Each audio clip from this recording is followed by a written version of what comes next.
अपनी संतान के विषय में अपने माता पिता ही चिंतित होते हैं।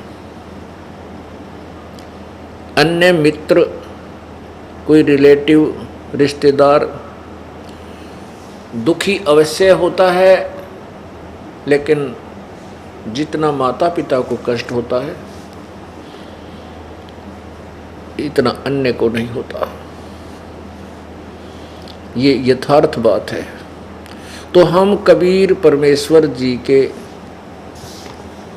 बच्चे हैं और कबीर परमेश्वर ही हमारे सभी संकटों का निवारण कर सकते हैं। उन्हीं को हमारे ऊपर रहम आता है, दया आती है। वो परमेश्वर आकर के हमें ज्ञान देते हैं, समझाते हैं कि तुम काल के जाल में फंसे पड़े हो। यहां तुम्हें इस माया का नशा करा के अज्ञान रूप अंधेरे में भरमाया हुआ है। परमात्मा हमें याद दिलाते हैं कि तुम काल के जाल में फंसे पड़े हो। यहाँ कोई बेटा नहीं, कोई बेटी नहीं, कोई पुत्र नहीं, कोई पुत्री नहीं, कोई माता पिता नहीं, कोई संबंधी नहीं। कहने का तात्पर्य ये है कि हम जैसे अपने रिश्तेदारों को अपना मानते हैं, अपनी बेटी को अपना मानते हैं, पुत्र को अपना मानते हैं, संतान को अपना मानते हैं, ये अपनी नहीं है। आज मृत्यु हो जाती है तो न संतान साथ चलेगी, न संपत्ति साथ चलेगी, तो अपनी कहाँ हुई। यहाँ केवल स्वार्थ संबंधी एक दूसरे के साथ जुगाड़ जुड़ रहे हैं। एक दूसरे से हम केवल स्वार्थ से संबंधित हैं। अब परमात्मा ने कहा है कि मतलब के बिना कोई नहीं अपना। भाई, मतलब के बिना कोई नहीं प्यारा। उसके विषय में क्या बताते हैं? बहुत ही साधारण सा उदाहरण दिया इस वाणी में। भाई, जब तक बैल चले हड़िए में तब तक डालें चारा। जब तक बैल चले हड़िए में तब तक डालें चारा। बूढ़ा वृद्ध हुआ जब नाथ काट दी, वो दर दर ठोकर खा रहा। मतलब के बिना कोई नहीं प्यारा। हमने इसका खूब बिटर एक्सपीरियंस है, क्योंकि इस दास का जन्म किसान परिवार में हुआ। हम देखा करते थे बैल से सारा उसके 8-7 वर्ष का जीवन जो उस बैल का होता था उससे काम लेते। उसके बाद या तो किसी को दे देते, वो जैसे ये ले जाते काटने वाले, चाम उतारने वाले, या कोई ज़्यादा धार्मिकता दिखाता कि मैं उनको नहीं दूंगा, वो उसकी नाथ काट के और गले से रस्सा काट के लठ मार देता। वो इधर उधर कमज़ोर इतना होता, चला नहीं जाता और इधर उधर धक्के खाता। पुण्यात्मा परमात्मा कहते हैं, भाई बूढ़ा होवे पड़े खाट में सुने बचन खारे। कुत्ते तावन का भी सुख को न ये छाती फूकण हारे। मतलब के बिना कोई नहीं प्यारा। पुण्यात्मा, हमने इस काल के जाल को समझना है। अपने को दुख हो, अपने को ही दुख होता है। एक लड़की की शादी की, ब्याह करा। विवाह के 1 वर्ष बाद वो बेटी का पति दुर्घटनाग्रस्त होकर के मृत्यु को प्राप्त हो गया। बड़ा दुख हुआ परिवार को। 13 दिन के बाद उसके छोटे भाई के साथ उस लड़की का संबंध कर दिया। अब लड़की की माता पहले तो बहुत बुरी तरह रो रही थी, और जिस दिन उस छोटे भाई के साथ उसका संबंध जोड़ दिया, खुशी मना रही थी। कोई दुख नहीं था, लेकिन लड़के की माँ फिर भी टक्कर मार मार कर रो रही थी। पुण्यात्माओं, इस काल ने हमें ऐसा बांध रखा है, इसने अपने स्वार्थवश हमें यहाँ पर पाल रखा है। 1 लाख मानव शरीरधारी प्राणियों का यो नित्य आहार करता है, और उसी के लिए हमें एक दूसरे के साथ झूठे मोह ममता में और ये झूठा सुख दे करके फंसा रखा है। तो कबीर परमेश्वर को, जो हमारे पिता हैं, उनको हमारा तरस आता है, हमारे ऊपर रहम आता है। अपनी संतान के लिए वो भटकते फिरते हैं। परमात्मा कहते हैं, गोता मारूं स्वर्ग में और जा बैठूं पाताले, कह कबीर ढूंढता फिरूं अपने हीरे माणिक लाल।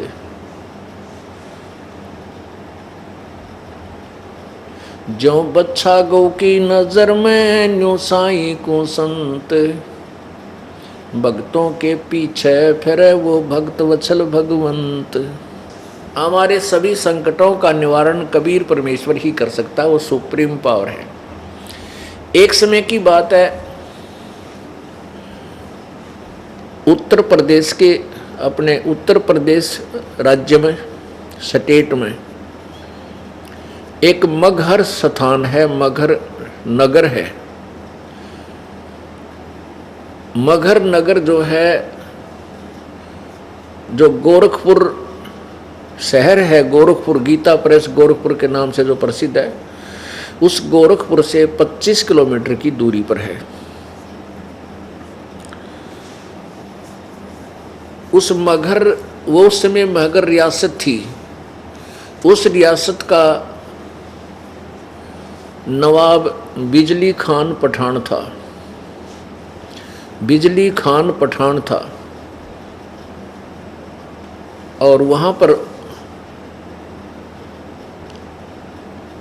मुसलमान और हिंदू उस नगर के अंदर लगभग बराबर की मात्रा में रहते थे।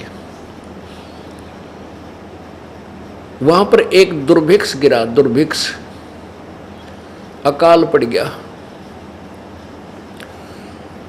सभी ने अपने जंतर मंतर कर लिए, हिंदुओं ने भी अपने यज्ञ आदि कर ली, धर्म भी कर लिया, लेकिन कोई बूंद नहीं गिरी, वर्षा नहीं हुई।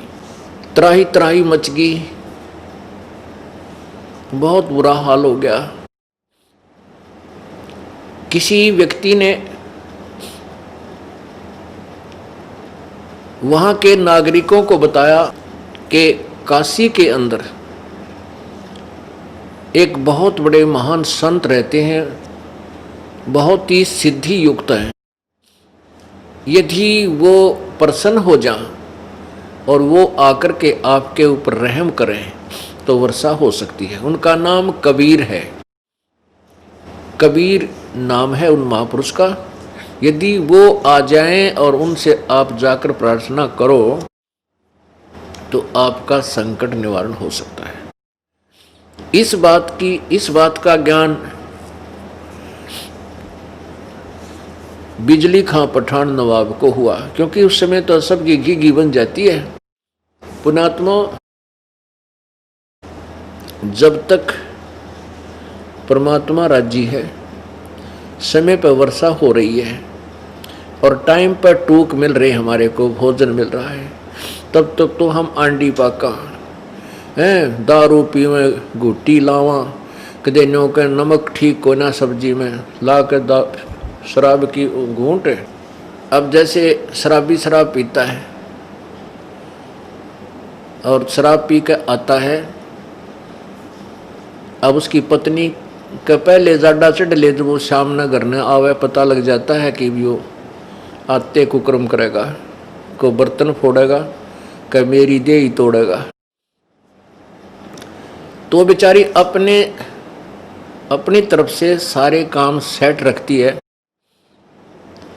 और बढ़िया भोजन बनाती है, और उसमें किसी दिन थोड़ा बहुत नमक कम ज़्यादा हो जा तो थाली फेंक कर मारे और मैं नहीं खाता रोटी, मुंह चढ़ा ले, वह बेचारी उसका पीछे पीछे फिरे।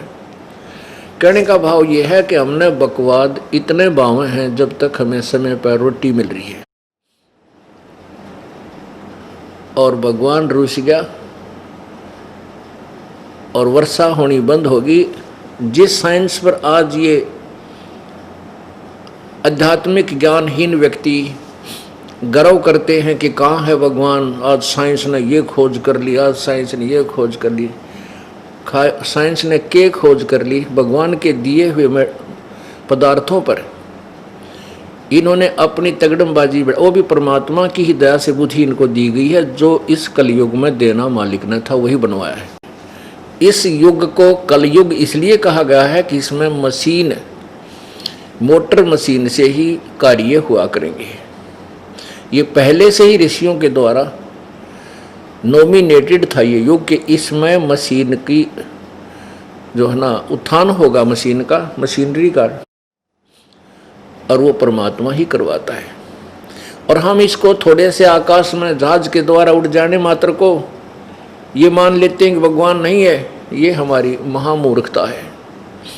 यदि 2 वर्ष या 3 वर्ष अब वर्षा ना हो, परमात्मा रुष्ट हो जावे। ये हवाई जहाज जिनके ऊपर बैठ कर ये अफलातून अंडी पाके और धरती तोलते हैं, कुछ नहीं समझ रहे, किसी को भगवान को नहीं मानते। ये हवाई जहाज और ये कंप्यूटर वहीं खड़े खड़े पड़े पड़े इनको जंग लगे, इनमें कोई बैठनिया नहीं पावे, क्योंकि रोटी मिले नहीं, हाहाकार मच जा, टक्कर मार मार के मरते। तो पुण्यात्मा भगवान से दूर होना हमारी सबसे बड़ी मूर्खता और अध्यात्म ज्ञानहीनता है। एक समय एक बहुत भयंकर अकाल गिर गया और जिसके कारण मानव समाज भूख के कारण मृत्यु को प्राप्त होने लगा। कहते हैं सन 1720 में एक बहुत ही भयंकर अकाल गिरा और उसमें क्या स्थिति हुई उसके विषय में संत गरीबदास जी महाराज ने उसका अच्छा चित्रण किया है, आपको पढ़ के सुनाते हैं। गरीब विषय में बिसरे नहीं, लागी जोर कशीस, खंड बिहिंडा हो गए, देखो कौम छतीश। अब उस समय ये छुआछात बहुत ज़्यादा थी, जात पात का बहुत ही भिन्नता थी। और जब वो अकाल पड़ा, किसी ने किसी के घर में रोटी पागी बाज के खा ली, चाहे ब्राह्मण ने चमार के घर पर पागी वहीं बाज के रोटी खोस के खा ली। जब भूल गए हम ब्राह्मण हैं, कम क्षत्रिय हैं, कम शूद्र हैं, या तो बकवाद इतने चला जब तक हमें सारी सुविधा भगवान प्रदान कर रहा है। गरीब विषय में बिसरे नहीं, लागी जोर कशीस, खंड बिहिंडा हो गए, देखो कौम छतीश। शहजादे मांगत फेरे वो दिल्ली के उमराव, जिन रोटी पाई नहीं जो खाते नान पुलाव। कहते दिल्ली के वो बादशाह और उनके पुत्र जो नान पुलाव खाया करते थे, उन रोटी नहीं मिली।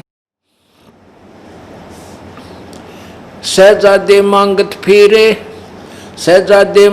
फेरे दिल्ली के उमराव, एक रोटी पाई नहीं जो खाते नान पुलाव। गंगा जमुना पार को चली दुनी सब डोल, रोटी साटे बिक गए बालक लड़के मोल। न्यों रोटियां के लिए अपने बेटे बालक भी बेच दिए लोगों ने। इसते आगे क्या कहूँ बीती बहुत बिताड़, बासमती भोजन करें जिन पाया नहीं पवाड़े। एक पवाड़ घास होता है जिसको गधे भी नहीं खाते, ओह, और वो मनुष्यों ने खाया उसमें। इसते आगे क्या कहूँ बीती बहुत बिताड़, बासमती भोजन करें जिन पाया नहीं पवाड़। जो बासमती चावल खाया करते थे उनने वो पवाड़ घास भी ना खाने को मिला, सूख गया सब कुछ। खर पवाड़ नहीं खाते हैं मनुष्यों खाया तोड़े। खर माने गधा, कहते गधा भी पवाड़ घास को नहीं खाता और मनुष्य ने तोड़ तोड़ के खा लिया। खर पवाड़ नहीं खाते हैं मनुष्यों खाया तोड़े। सांगर टीट और बाखड़ी लीने वृक्ष झरोड़े। ओह, बाखड़ी एक कांटेदार एक बेल सी होती है फैली हुई जमीन पर खेतों में, और उसके इतने मोटे मोटे छोटे छोटे कांटे होते हैं। कहते वो बाखड़ी भी कूट कूट के खाई। और वृक्षों के पत्ते ने तोड़ तोड़ के जरोड़ के, जरोड़ना में ना ऐसे खींच के पत्ते पत्ते निकाल लेना, उसको जरोड़ना बोलते हैं, जरोड़ लिए। खर पवाड़ नहीं खाते हैं मनुष्यों खाया तोड़े। सांगर टीट और बाखड़ी लीने वृक्ष जरोड़े। सांगर ये जाटी जांडिया गला गया करें, जांडिया का फल वो सिंगर बोले सांगर। और टीट ये टींड लग गया करें कैरों के। और बाखड़ी लीने वृक्ष जरोड़े। ओहो, खर पवाड़ नहीं खाते हैं मनुष्यों खाया तोड़े। सांगर टीट और बाखड़ी ही लीने वृक्ष जरोड़े। कड़ा कोंदरा खा गए जड़ा झोझरू झाड़। इसते आगे क्या कहूँ रही न बोदी बाड़े। बोदी बाड़, बाड़ होती थी कांटेदार झाड़ियों की, अपने खेतों के चारों तरफ रक्षा करने के लिए बाड़ लगाते थे। कहते वह भी कूट कूट कर इंसानों ने खा ली। कड़ा कोंदरा खा गए जड़ा झोझरू झाड़। इसते आगे क्या कहूँ रही न बोदी बाड़। फजल किया यूं दुख सोन्या बरसे दीन दयाल। आए इंद्र गर्ज करे सुभर तालम ताल। सुभर सरोवर ताल। सातों धातुर सात अन वर्षा ही कै माही। मेर मौज मौला करी ही बादल पछाए जाही। बरसे इंद्र घन गोरे करे उतरा हुक्म हजूर। खलक मुलक सब आवादाने ना कहीं होत कसूर।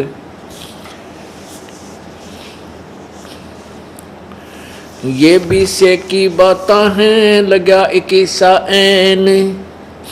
60 महीना शुभ घड़ी ही सातों आठों चैन। कहते हैं ये तो 1720 में आपको बताई कि बहुत बुरा हाल हो गया था। फिर 1721 में 60 महीना शुभ घड़ी और 7-8 का दिन था, रात 7 और 8 की रात 60 की। कहते हैं फिर परमेश्वर कबीर जी का आदेश आया और फिर इंद्र ने यहाँ वर्षा की। बरसे इंद्र घन घोरे करे उतरा हुक्म हजूर। हजूर माने पूरे परमात्मा का आदेश आया इसके पास। खलक मुल्क सब आवादान ना कहीं होत कसूर। ये बीसे की बात है लगा 21 ऐन। 60 महीना शुभ घड़ी सातों आठों चैन। 3, 4 और 5 मन हुआ अन उजाल। भीग्या गला सुदस्मणा यूं खावे कंगाल। लांडी बूची लाड कर संतों के प्रताप। सांगर टीट न पावे ते इब खावे मूंग और बात। कहते हैं फिर सुख का सांस आ गया जब सांगर टीट भी ना मिलने थे। टीट खाए नहीं जा सकते, आप खा के देखियो, क्योंकि उनको तो नमक आदि डाल डूल के कुछ दिन पानी में भिगो कर उसका कड़वापन कम करके जबकि अचार रूप में थोड़ा सा खाया जाता है और उस समय भूखे मरते आने ने सूख के खा लिए कति। हे भगवान जान बचाए किसी तरह। परमात्मा कहते हैं शहजादे मांगत फिरे वो दिल्ली के उमराव। और जिन एक रोटी पाई नहीं जो खाते नान पुलाव। जो नान पुलाव खाया करते थे अपने घरा बनवा के नो माल पूड़े, उन्हें एक रोटी भी ना मिली, धक्के खाते अड्डे। तो पुण्यात्माओं, परमात्मा परम शक्ति है, उससे दूर होकर हम कष्ट ही कष्ट भोगते हैं। अब उसमें क्या दिक्कत आई, उस अकाल के दौरान सासू साली माए क्या बाप पूत बिछो, सकल कबीला तज गए ऐसा व्याप्या द्रोह। अब तो हम एक दूसरे के नातीर बड़े अंडी पाके बैठे हैं।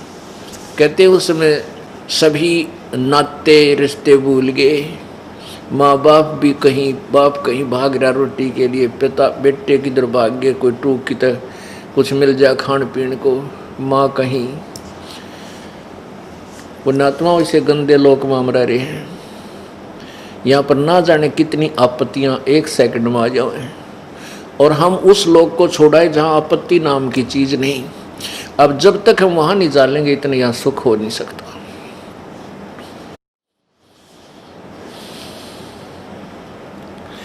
ऐसी बीती जगत में जाने नहीं जहान, कथर चूना लाए क इब चाबण लगे पान।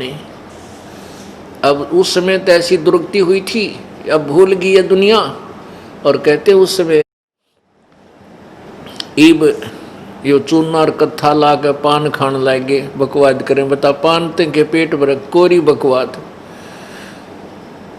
अब उस समय वो कहाँ गई थी वो पान, जब टक्कर मारते फिरे थे एक आहार के लिए। तो पुण्यात्मा, इसलिए हमने विकार नहीं करने चाहिए, परमात्मा से डर के यहाँ से पीछा छुटवाना चाहिए, ताकि ये आपत्तियों के घर में फिर ना आ जावा। ऐसी बीती जगत में जाने नहीं जिहान, अब कथो चूना ला के चाबण लगे पान। पांडव भारत में बचे यूं रखे जनदास, काल कुचालों में रहे नहीं खाए खड़गाश।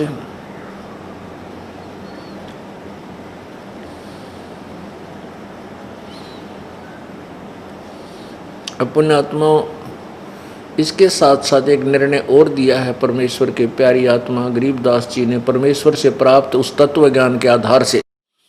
कबीर परमेश्वर से प्राप्त तत्व ज्ञान के आधार से कि जो परमेश्वर की प्यारी आत्माएं थी,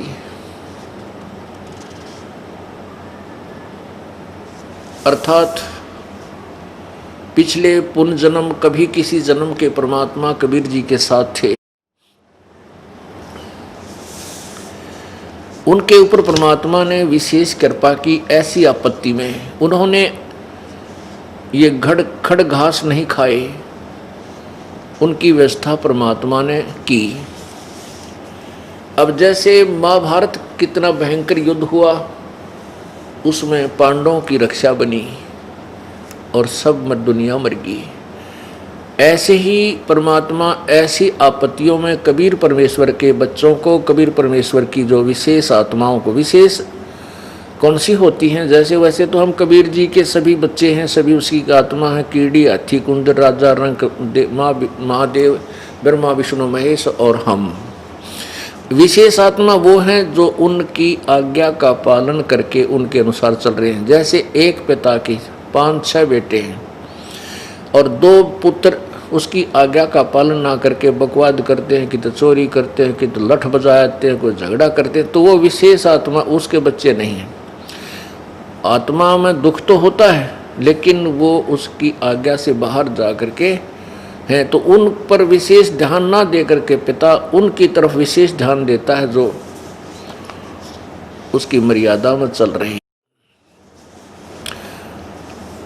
और जो दूसरे हैं मर्यादाहीन रहते हैं, उनसे तो पैसे भी छुपा कर रखा कर, कदे रास्ते ये निकाल ना ले जाएं। तो ऐसे ही जो परमेश्वर की प्यारी आत्माएं कभी किसी उसके चरणों में रही हैं, उस अक्षेत्र में परमात्मा ने अकाल नहीं गिरने दिया।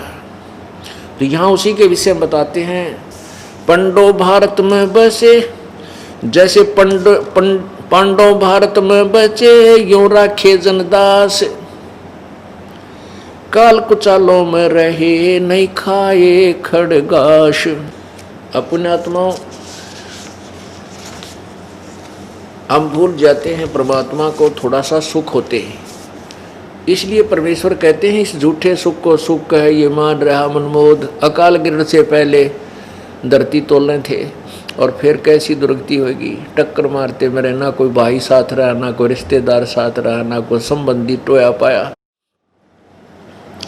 इसलिए परमात्मा कहते हैं झूठे सुख को सुख है ये मान रहा मनमोद। ये सकल जबीना काल का कुछ मुख में कुछ गोत है। जिसमें मगहर के अक्षेत्र में अकाल गिरा, त्राही त्राही मच गई, राजा के पांव के तले की जमीन भी खिसक गई, का बुरा हाल होगा। सभी जंतर मंतर सभी देवी देवताओं को हिंदुओं ने मना लिया और सभी क्रियाएं कर ली मुसलमानों ने, लेकिन वर्षा नहीं हुई। जब बिजली खां पठान को पता चला कि बनारस में कबीर नामक महापुरुष परम संत रहते हैं, यदि वह मेहर कर दें तो वर्षा हो सकती है, तो वीर देव सिंह बघेल काशी का नरेश, वो कबीर परमेश्वर की शक्ति से परिचित था, उनका शिष्य हो चुका था और साधु संत की मर्यादाओं से, परमात्मा की मर्यादाओं से परिचित हो चुका था। बिजली खां पठान मगहर नवाब ने 2 सैनिक भेजे, सिपाही घोड़े के ऊपर, और कहा, एक पत्र लिख दिया वीर देव सिंह बघेल के नाम कि मैंने सुना है कि आपके शहर में कोई कबीर नामक संत है और मेरे क्षेत्र में भयंकर अकाल गिर चुका है। आपसे प्रार्थना है कि उस कबीर संत को मेरे यहाँ भेज दें और इन सैनिकों के साथ वो घोड़े पर बैठकर आ जाए, यहाँ वर्षा करवानी है। हम इतने अज्ञानी हैं भक्ति मार्ग से, बताइए कोई बड़का का खेल था, संत ने बुलावा कौन सी धरण ठुआनी थी। अब वो सैनिक लेकर वो पत्थर चल पड़े, जाकर के वीर देव सिंह बघेल, वीर सिंह बघेला उस राजा को बिजली खां पठान का संदेश दे दिया। उसने पत्र पढ़ा, वीर देव सिंह ने पत्र पढ़ा और तुरंत पत्र लिख दिया और मौखिक भी उन सैनिकों से कहा, उस पत्र में भी लिख दिया और सैनिकों से भी बोल दिया कि भाई बिजली खां पठान से कहना कि ये कोई तरीका नहीं संत को बुलाने का और उससे रहम पाने का। उसमें पत्र में भी लिखा और सैनिकों से बोल दिया कि बिजली खां पठान आवे और संत के चरणों में नतमस्तक हो और प्रसन्न होकर ये उसके साथ चले तो बात बनेगी। ना कोई बड़का खेल नहीं है कि उसने भेज दिया, कोई इंजेक्शन थोड़ा लवाना था, वे आते ला देंगे। तो वो दोनों सैनिक वापस आ गए बहुत शीघ्रता से। जब बिजली खां पठान को संदेशा मिला, तुरंत सैनिक लेकर के सैकड़ों की संख्या में अंगरक्षक घोड़ों पर सवार होकर के वो तुरंत चल पड़ा। वीर देव सिंह बघेल नवाब के घर पर पहुंच गया। तो वीर सिंह बघेल ने कहा कि मेरे साथ चल परमात्मा के पास, और वहाँ जाकर उनके चरण छूले पकड़े, प्रसन्न होंगे तो चलेंगे, निसंत के को ऐसे नहीं बोला करते कि यहाँ भेज दो।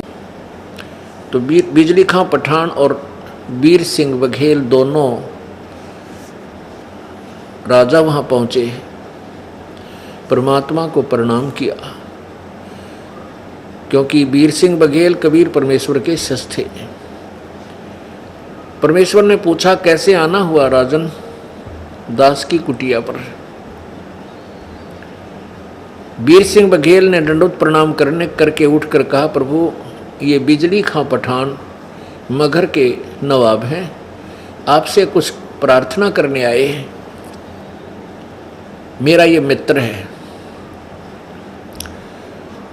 परमात्मा ने कहा, बोल बच्चा,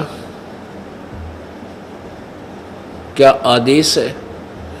बिजली का पठान ने कहा, प्रभु एक अर्ज है मेरी, हमारे क्षेत्र में दुर्भिक्ष गिर गया है, बहुत भयंकर अकाल गिर गया है, त्राई त्राई मची है प्रभु, आपकी रजा हो जावे तो एक वहाँ वर्षा हो।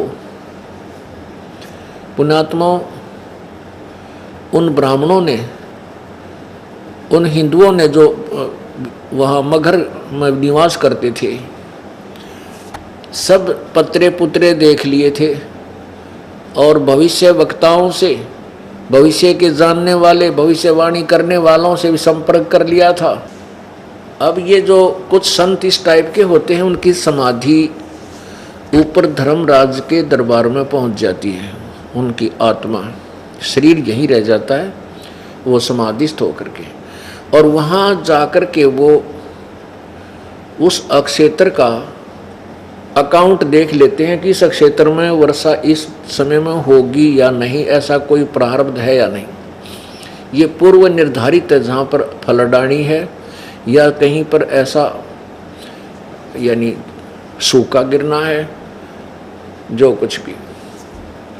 तो उन्होंने बता दिया था कि यहाँ इस क्षेत्र के लोगों का पुण्य नहीं है, जिसके कारण यहाँ वर्षा नहीं हो सकती कई वर्ष तक। अब परमात्मा कबीर जी ने स्वीकृति दे दी, चलो भाई मैं चलता हूँ। परमात्मा को एक घोड़े पर बैठाया और वहां से चल पड़े।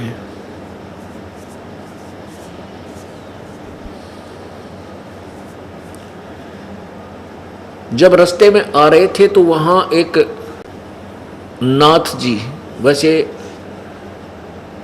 अन्य लोग नहीं जानते थे, परमेश्वर कबीर जी ने पहचाना उसको कि वो गोरखनाथ जी थे। गोरखनाथ जी क्योंकि वहाँ गोरखपुर का स्थान है जहाँ पर विशेष साधना गोरखनाथ जी ने की थी, इसलिए गोरखपुर नाम से वो शहर प्रसिद्ध हुआ। उसमें गोरख टीला भी है। पुण्यात्माओं, हम ये सोचते हैं कि ये संत जैसे गोरखनाथ जैसे पार हो गए, और इनकी इतनी सिद्धियां थी कि एक बार गोरखनाथ जी ने अपने गुरु मच्छंदर नाथ के भ्रम को निवारण करने के लिए एक पहाड़, जो पहाड़ था मिट्टी का, पत्थर का, उस पूरी पहाड़ी को सोने का बना दिया था अपनी सिद्धि शक्ति से। और गोरखनाथ जी ने अपने गुरुजी मच्छंदर नाथ जी के शरीर को, जो एक राजा की रानी ने उस मच्छंदर नाथ का शरीर कटवा के नष्ट करवा दिया था, जला दिया था।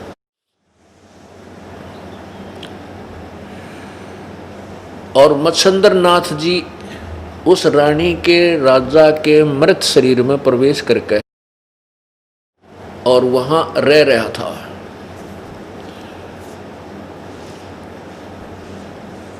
तो गोरखनाथ ने मच्छंदर नाथ जी की आत्मा को राजा के शरीर से निकाला, और जो राख पड़ी थी, अस्थि पड़ी थी मच्छंदर नाथ की, जड़े हुए शरीर की, सभा की हुई, उन अस्थियों से अपनी सिद्धि शक्ति से मच्छंदर नाथ का शरीर बना दिया और उसमें प्रवेश कर दिया। इतनी शक्ति थी इस गोरखनाथ में, लेकिन न तो इसका मोक्ष था, ऐसे ब्रान माटी नो की नो रही, उसका प्रमाण दिया जा रहा है। अब क्या होता है कि जिस गोरखनाथ जी का शरीर छूट गया, मर गया, अब ये सूक्ष्म शरीर में, प्रेत वाले शरीर में पितर रूप में घूमते रहते हैं। जैसे हम गोपीचंद और भर्तरी को मुक्त मानते हैं, वो मुक्त नहीं है, ऐसे ही पितर रूप में भटक रहे हैं। जहाँ जाए कहीं प्रकट हो जाते हैं, दर्शन दे देते हैं किसी को, फिर अंतर्ध्यान हो जाते हैं। तो ये मोक्ष प्राप्त प्राणी के लक्षण नहीं है। मोक्ष प्राप्त प्राणी बहुड़ कर इस संसार में नहीं आता।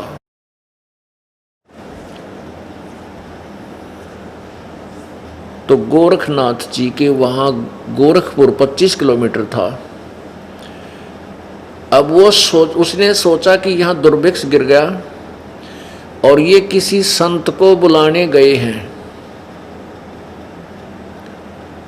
और वो संत आकर के यदि यहाँ कोई करिश्मा दिखा देगा तो मेरी महिमा खत्म हो जाएगी। इस दृष्टिकोण से गोरखनाथ जी वहाँ एक साधु वेश, अपना नाथ परंपरा वाला वेश की वेशभूषा बना करके प्रगट हो करके, यानी एक सिद्धि ऐसी होती है कुछ समय के लिए वो चोला धारण कर सकता है। तो वहाँ शरीर धारण करके एक छोटी सी तलैया, जैसे खेतों में लेट होती है, लेट बोले हमारे रोहतक जिले में, छोटी सी जोड़ी, छोटी सी तलैया खेतों में होती है। तो वो तलैया सूखी पड़ी थी, उस तलैया के ऊपर गार्ड का अपना वो चमटा, ये त्रिशूल, और वहाँ बैठ गया ऐसे आसन लगा के। जब परमात्मा आ रहे थे और मगहर में प्रवेश करने को जा रहे थे, मगहर नगर से 1.5 किलोमीटर दूर, ये दास देख कर आया ये घटना, वहाँ पर आज भी अवशेष बचाया, शेष बाकी हैं, अवशेष बचे हुए हैं। और वहाँ के लोग, वहाँ के व्यक्ति ये प्रमाण देते हैं कि सचमुच ऐसा हुआ था। जब परमेश्वर कबीर जी ने देखा कि नाथ जी आए हुए हैं, गोरखनाथ बैठा है और इसके मन में के दोष है, वो तो अंतर्यामी थे, वहीं रुकवा लिया घोड़ा और राजा से कहा कि, नवाब से कहा कि हे राजन बिजली खां पठान, आप इतनी दूर गए काशी में 200-250 किलोमीटर, ये देखो महापुरुष बैठे हैं आपकी बनी में, आपके जंगल में, इनसे अर्ज करो, ये जो चाहे सो कर सकते हैं। अब गोरखनाथ जी सुना और दूना फूल गया, कुप्पा हो गया। तो बिजली खां पठान, हमारे मन में भी एक दोष रहता है, तो क्योंकि कबीर परमात्मा को जब जहाँ से बिजली खां पठान लाए बैठा के, तो वो उस समय कपड़ा बुने थे, एक गरीब जुलाहा बैठा खड्डी में और कपड़ा बुने, तो उसके मन में जच्चे ना थी कि वो संत है, भगवान तो बहुत दूर की बात, उसको भगवान माना, तो वो ले जरूर आ रहा था, पर बिजली खां पठान के मन में भी खोट था कि ये संत तो ना लगता। तो दोनों की फड़क निकालनी थी, एक तीर में 2 शिकार करने चाहे परमात्मा ने। एक तो गोरखनाथ की फड़क निकालनी थी, एक बिजली खां पठान का दिमाग सेंटर में लाना था। तो बिजली खां पठान को जब ये सुना कबीर जी के मुखारविंद से, परमेश्वर के मुखारविंद से, कि देखिए महापुरुष जो चाहे सो कर दे, इतने सिद्ध पुरुष हैं, इन नाथ जी महात्मा से आप प्रार्थना करो वर्षा के लिए। गोरखनाथ जी घना राज्जी ना, वो बिजली खां पठान घना प्रसन्न हो गया, अक्सर सचमुच महात्मा तो ईशे होया करे। और जाकर बिजली खां पठान ने प्रार्थना की, हे नाथ जी, हे महात्मा जी, हम यहाँ की जनता पानी के लिए तरस रही है, कृपा वर्षा करवा दो। अब नाथ जी खड़ा हुआ, वो त्रिशूल निकाला और उस तलैया के बीच में जाकर, जो सूखी जोड़ी थी छोटी सी लेट, उसके बीच में जाकर त्रिशूल मारा, न्यू काट दिया। वहाँ से पानी की धार फूट आई और वो तलैया, पूरी छोटी सी तलैया थी, वह भर गई पानी की। और फिर नाथ जी आकर बैठ गया नुआ कर। अब कबीर परमात्मा बोले, देखो भाई कर दिया ना, पानी कर दिया महात्मा ने, तेरे की देख तुम कहाँ गए थे, ठीक हो गया काम, बिजली खां बन गई बात है। बिजली खां पठान बोला, प्रभु इस जल से तो एक दिन के पशु भी नहीं छिक सकते, हे नाथ जी वर्षा करवा दो। नाथ जी कहते हैं कि इस अक्षेत्र के पुण्य समाप्त हो चुके हैं, इस अक्षेत्र के लोगों के पुण्य नहीं है, इनके प्रारब्ध में यहाँ वर्षा नहीं है, और मैंने इंद्र तक के कागजों को टटोल लिया है, इस क्षेत्र में 2-3 वर्ष तक वर्षा नहीं हो सकती। और कहते हैं वजीर और फकीर दो नहीं आपस में सुहाया करते हैं। अब कबीर परमेश्वर ने कहा कि हे नाथ जी दया कर दो, आप तो जो चाहे सो कर सकते हो, वर्षा करा दो, आपके बच्चे यहाँ त्राई त्राई कर रहे हैं। तो गोरखनाथ जी नाराज हो गए, ने बोला तू करवा दे, ऐसा वर्षा करवाने वाला है, इनके भाग्य में नहीं है तो कहाँ से दे दे, कहाँ से वर्षा हो जा। अब बिजली खां पठान फंस गया, कहिया तो बात बिगड़ गई भाई। जब इंद्र के कागजात ही देख लिए इसने और महात्मा ने के वर्षा नहीं होगी तो मर गए भाई अंत।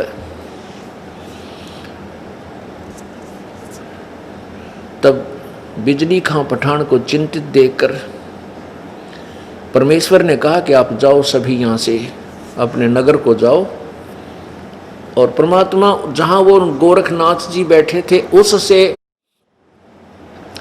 200 फुट की दूरी पर वहाँ बैठ गए, ऐसे लीला करके जैसे ध्यान लगा रहे हैं। कहने लगे भाई तुम जाओ, मैं अर्ज करूँगा भगवान ते, जब सुन ली मेरी तो मैं यहाँ बैठ जाता हूँ। अब बिजली खां पठान ने सोची देख कुछ ना होना भाई, मेरे ख्याल में इस कबीर ने भी पता लग गया कि हमारे बाग में कोई ना यूँ खिसकेगा ही भागेगा यहाँ से। परमात्मा उसके अंतर की बात जानकर ने बोला बिजली खां जल्दी चले जाओ अपने घर को, कहीं रास्ते में भीग ना जाओ तुम वर्षा से, तू नवाब है। अब न सोची भाई, चली कह दिया संत ने, चलना अपने घर में। अब वो आधा किलोमीटर गांव से जब रह लिए, इतने जबरदस्त बादल आए नो उमड़ के, और सारी रात वर्षा हुई नो कम से कम 8 घंटे, और भर दिए सब ताल, सब पानी पानी कर दिया परमेश्वर कबीर जी ने। बोलो सतगुरुदेव की, बंदी छोड़ कबीर परमेश्वर जी की जय।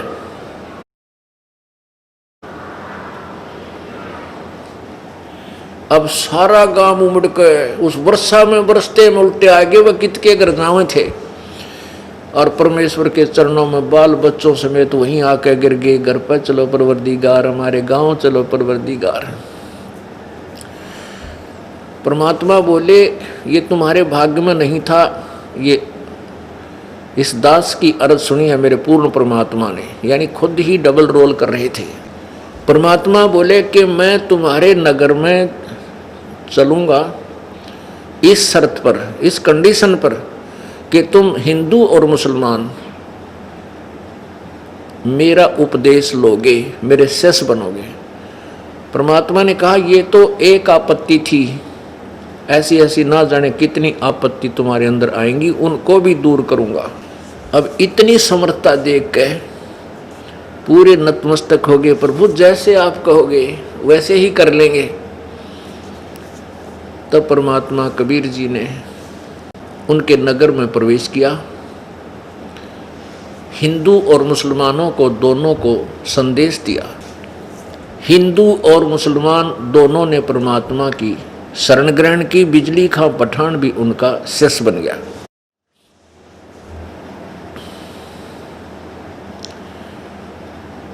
पुण्यात्माओं, इन अज्ञानी संतों ने, गुरुओं ने, नकली ब्राह्मणों ने एक धारणा फैला रखी थी कि जो मगर मरता है वो गधा बनता है, नरक जाता है। क्योंकि इस धरती को भगवान शंकर ने साप दे रखा है, और वहाँ एक नदी बह रही थी, आमी नदी, उसको भी शंकर भगवान ने श्राप दे रखा था, उसको सुखा दिया था, उसमें पानी कभी नहीं आएगा, ये श्राप था। ये श्राप जो होते हैं ये 3 ताप में आते हैं, और इन 3 तापों का निवारण भी कबीर परमेश्वर ही कर सकता है। ना ब्रह्मा कर सकता, ना विष्णु कर सकता, ना शिव जी कर सकता। जैसे विष्णु जी को श्राप दिया था नारद ने कि तूने मेरे साथ धोखा किया है तो तू भी अपनी पत्नी के वियोग में पृथ्वी पर धक्के खाओगा, अपनी पत्नी के वियोग में तू भटकता फिरेगा, और मेरे जैसे मुंह आड़े तेरी मदद करेंगे बंदर।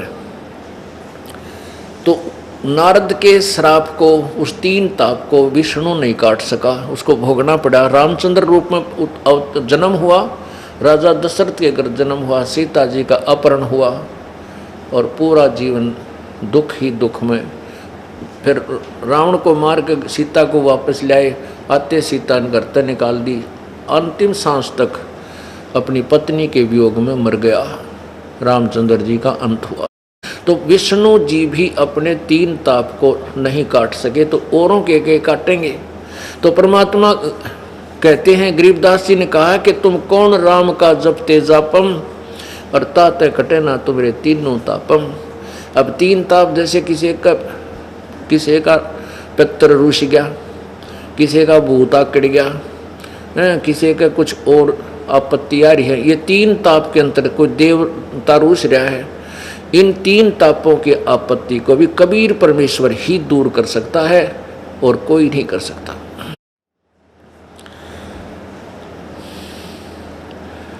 उधर से काशी के नकली ब्राह्मणों ने क्या कर रखा था, एक अफवाह फैला दी कि जो काशी में रहेगा वो सीधा स्वर्ग जाएगा। अब हिंदू भोले वाले श्रद्धालु हिंदुओं ने क्या सोचा कि भाई माता पिता की मृत्यु तो होनी है, क्यों ना इनको बनारस में कोई स्थान किराए पर लेकर अंतिम समय में वहाँ रखते। विशेषकर जो अधिक पैसे वाले थे उनमें ये प्रेरणा हुई। तो उन्होंने अपने गुरुओं से प्रार्थना की कि गुरुदेव, हम अपने पिता माता को, ये वृद्ध हो चुके हैं, इनको यहाँ किराए का मकान लेकर के यहाँ व्यवस्था कर देते हैं इनके खाने और पीने की, और ये अंत समय में यहाँ मर जाएंगे, इनका मोक्ष हो जाएगा, काशी में मरते हैं।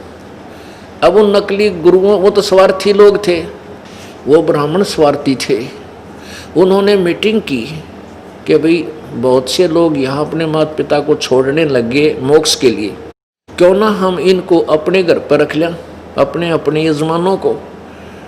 तो उन्होंने ऐसी स्कीम बनाई। उन वृद्धों के बच्चों से कहा कि बेटा बात सुनो, आपके माता पिता को हम अपने घर पर रख लेंगे, तुम्हारा किराया बच जाएगा, हम यहाँ रख लेंगे। तो ये पता था कि वो श्रद्धालु माता पिता का खर्चा तो देवेंगे। अगर 5 रुपये का खर्चा होना था तो 10 रुपये बता दिया, भाई 10 रुपये खर्च होंगे। तो उन श्रद्धालुओं ने 10 रुपये 7 महीने के या 2 महीने, जैसे कि उसमें ऐसा एक जो ना महंगाई नहीं थी, ऐसा हो गया। तो क्या हुआ कि उन नकली ब्राह्मणों के घर पर भीड़ होगी, तो एक के घर में 20-20 बुढ़े और बुढ़िया, कोई तो थूका है, कोई खांसा है, किसी के दस्त लाग रहे हैं, ब्राह्मटी होगी। अब उन्होंने सोची ये बुढ़ा माता पिता बुजुर्ग हो जाए तो 1-2 संगवाना भारी हो जाता है, और उनने या आपत मोल ले ली, 20-25 बुढ़े घर में रख लिए लालच में। अब उन दुष्टों ने के स्कीम बनाया, उनकी मीटिंग हुई, भाई नो तो पारना पड़े, ये बुढ़े के इतने दिन रखे जा। फिर एक और अफवाह फैला दी, एक हत्था ला दिया, ये जैसे कसाई ला कर बकरे काटने का, ऐसा हत्था गंगा के किनारे ला दिया, और उसमें अफवाह फैला दी कि वे भगवान की तरफ से क्रोत आवे, जो लकड़ी काटने का लंबा सा होता, दोनों तरफ पकड़ कर उसने नो खींचा कर नो उस तरह लकड़ काटते हैं, ऊपर से क्रोत आवे भगवान की तरफ से। जिन्होंने शीघ्र स्वर्ग जाना है तो वह 10 रुपये की टिकट या 5 रुपये की टिकट लगा दी कि शीघ्र स्वर्ग जाना है तो 10 रुपये टिकट। अब उन बुढ़िया ने सोची वह मरना तो से, देखो परमात्मा के लिए हमने अपना शरीर भी सौंप दिया, लेकिन यथार्थ विधि ना होने से दुर्गति ही रही। अब उन बुढ़िया ने क्या किया, अपने बच्चों से कहा बेटा हमने मरना तो है, और यहाँ भी उद्देश्य आने का हमारा है कि स्वर्ग जावा, और शीघ्र स्वर्ग जाने के लिए गुरुजी बतावे हैं भगवान की तरफ से क्रोत आवे है, और उस क्रोत कहते गर्दन काट देता है, तुरंत पता भी ना लगता, 1 सेकंड में दर्द भी ना होता, और स्वर्ग चले जाते हैं। इनकी 10 रुपये फीस है, बेटा 10 रुपये महीना हम आप यहाँ दे रहे हो, और 10 उन्हें 50 रख दिए होंगे, मतलब एक कोई ऐसा स्कीम बनाई थी।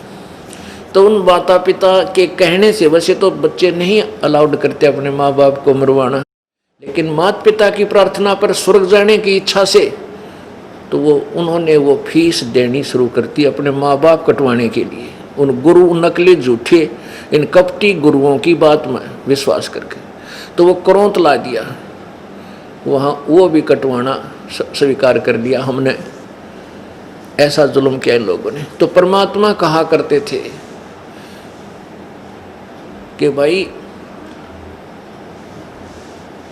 सत भक्ति शास्त्र अनुकूल साधक पूरे संत से भक्ति भजन मंत्र लेकर के, चाहे वो मगर मरे और चाहे काशी मरे, वो अपने जिस इष्ट की पूजा करता है उसके लोक को जाएगा। ये झूठ बोल रहे हैं नकली ब्राह्मण, ये झूठे कपटी स्वार्थी, इन्होंने ये कसाईवाड़ा कर रखा भाई, इनकी बातों को मत मानो। लेकिन हम इतने बोले थे शुरूते ही, हम इन झूठे गुरुओं की बात को सच्ची मानते थे और परमात्मा की बात को नकार दिया। उस भ्रम को निवारण करने के लिए परमात्मा ने कहा कि मैं मगर में शरीर छोड़ूंगा और पंडितों आ जाइयो, देख लियो अपने पत्रे लेकर मैं कहाँ जाऊंगा, नरक जाऊंगा या गधा बनूंगा या नरक स्वर्ग से भी आगे जाऊंगा, मैं सतलोक जाऊंगा, वहां से मगर में मर के। वो दिन निश्चित कर दिया, वहाँ से पैदल चाल पड़े परमात्मा, 3 दिन में पहुँचे। और साथ में काशी का नरेश वीरदेव सिंह बघेल अपनी सेना लेकर साथ चल पड़ा कि अपने गुरुदेव का शरीर में यहाँ लाऊंगा काशी में और हिंदू रीति से अंतिम संस्कार करूँगा। यदि बिजली खां पठान राजी खुशी नहीं देगा तो उसके साथ युद्ध करके जबरदस्ती छीन के लाऊंगा। सेना ले चला। उधर दूसरी तरफ बिजली खां पठान को पता चला कि गुरुदेव यहाँ आ रहे हैं हमारे पीर और शरीर छोड़ेंगे। तो बिजली खां पठान ने अपने मुसलमानों से विचार विमर्श किया, मंत्रियों से, कि अभी अपने पीर का शरीर हम नहीं देंगे, हम अपनी मुसलमान रीति से इनका अंतिम संस्कार करेंगे और इन मुसलमान हिंदुओं को नहीं देंगे, ये इनको जलाएंगे, जो हमारी विधि के विरुद्ध है। उन भी ठान ली के यदि कोई वीर सिंह बघेला आएगा यहाँ से हिंदू लेना चाहेंगे शरीर को, हम नहीं देंगे, चाहे हमने युद्ध करना पड़े। तो दोनों तरफ से सेना तैयार होगी।